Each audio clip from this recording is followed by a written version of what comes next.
I'd like you, Spike Milligan, actor, goon, singer, musician, author, playwright, poet, illustrator. Part-time human being, but overdrawn at the bank.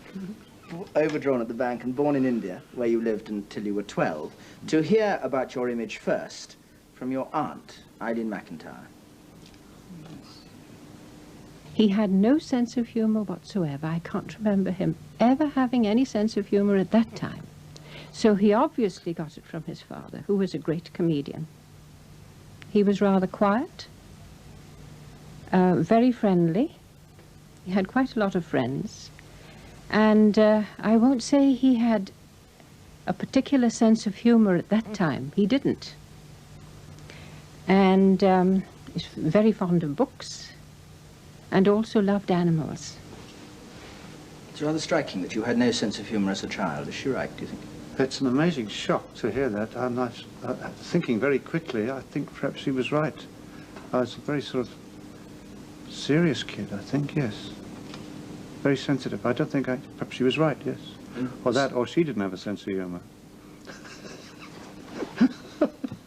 I wonder whether the humour was something that built up later as the pressures of adult life built up.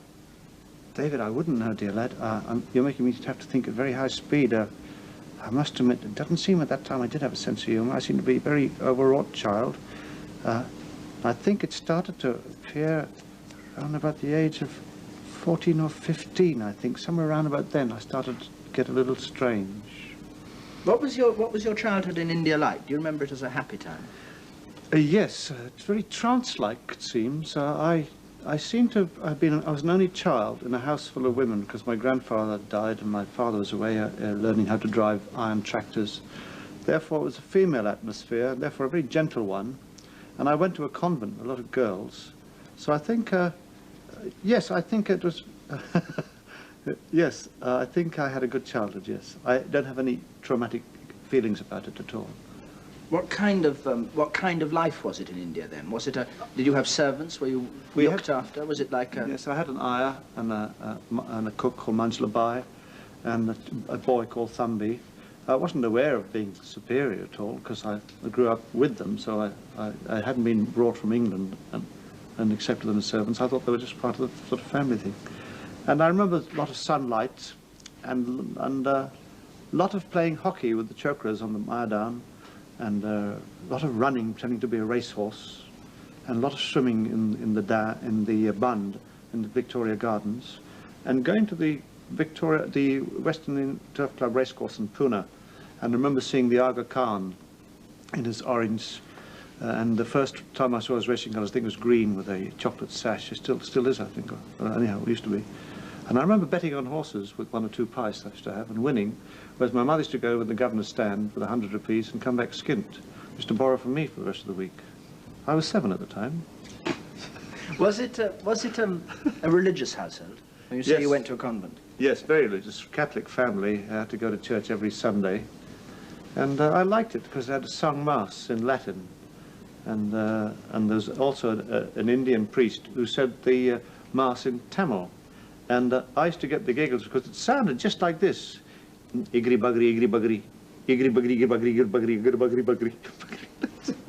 And I had to be suppressed many times. You were too young, weren't you, to laugh at Yes. that? Well, I just thought it was a funny sound. Did you, when you went back to England, was it a shock for you? It must have been a very strange England to come back to at the age of 12. Well, I'd never been to England, so I'd born in India. When I first came to England, I found it we arrived up the Thames in a thick fog in a ship called the Rajputana, which now lies at the bottom of the sea. It was in a combat during the war. And we were holed below the waterline, and there was a lot of rushing around on deck and putting on of life belts when all was well, and the fog lifted, and there was England. And it didn't look any better with the fog lifted than when it was down to me at the time. You know, very grey and dull. It was in January. I remember there was a rose lying on the deck of the ship that I was on from a previous night party or something, and there was a lighterman below us, 2 very heavy lads down there with broken noses, you know. And I threw the rose down as sort of a gesture of friendship, and the chap saw it. I remember looking at it, and then he kicked it over the side of the ship into the water. That was my introduction to the English. And you went to school in England and then left school when you were 15? About 15, yes. Do you miss not having had a longer, more formal education? I'd like to have gone to university. I think I'd have been a good scholar. I think I'd have been a good university student. I'd love to have gone, yes. Did you feel at a disadvantage later on in your life? Well, I feel because at of a that? disadvantage now. I still don't know what grammar is or syntax, and I should think it was a text on sin, you know. And I don't know how to punctuate, and my publisher says, your book's a very funny, Spike, but your bloody spelling, you know.